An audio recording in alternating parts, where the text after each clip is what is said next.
Over the past year, through historic multi-year procurement agreements that this committee supported, we've cut smart business deals that have sent unambiguous demand signals to industry to build more and build faster. The result has been a surge, a revitalization of our great American factories and a massive reinvestment in the skilled American workers who serve as the industrial muscle behind our warriors. You're a war criminal. You should be arrested. What you're doing is despicable. The American people do not want to go to this war. We don't want to fight a war for any people. It's about the status. Further interruptions of our hearing will be treated in like manner. We appreciate the First Amendment rights of Americans to express themselves, but disruption of this hearing will not be tolerated. President Trump has the courage, has had, unlike other presidents, to ensure that Iran never gets a nuclear weapon and that their nuclear blackmail never succeeds.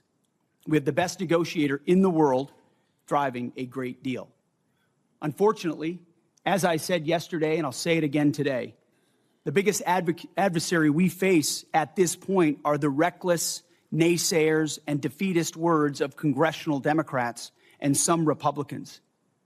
Defeatists from the cheap seats who 2 months in seek to undermine the incredible efforts that have been undertaken and the historic nature of taking on a 47-year threat with the courage no other president has had, to great success and great opportunity for preventing Iran from having a nuclear weapon.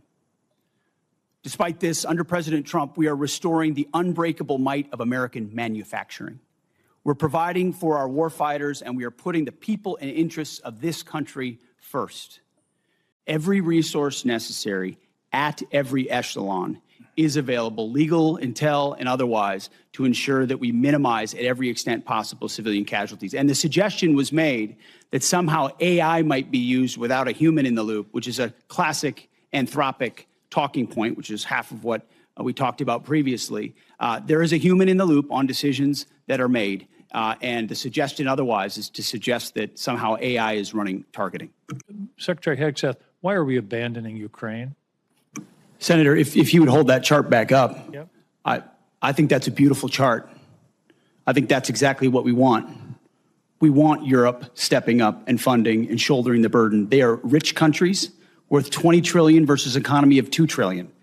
Europe can step up, Europe can fund it, and they have through our Pearl Initiative and through our European Command. That's exactly what the American people want to see, is other countries stepping up and funding that. If it's that important to Europe, which I understand why it is, and the incursion of Russia and the bravery of the Ukrainians, then European countries should pay for it, and that's exactly what that chart says, and that's the administration policy. So we don't have any interest in what happens in Ukraine. Is that what you're saying? It's only the Europeans?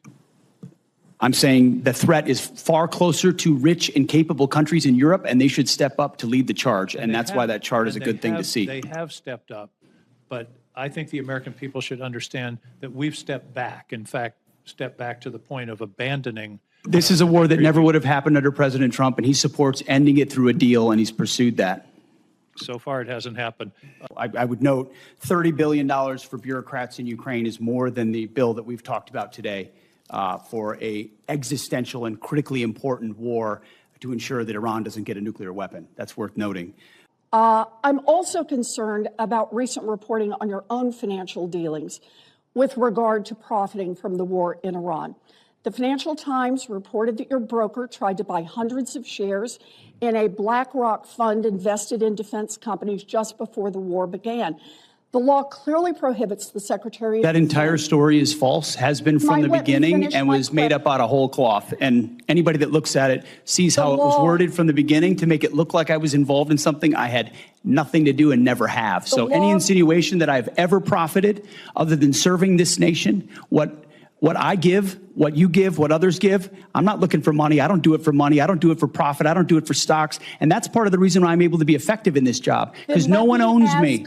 No one owns this department. No one owns this president. And we can execute for the American people, and we do. The law clearly prohibits the Secretary of Defense from owning stock in the 10 biggest defense contractors.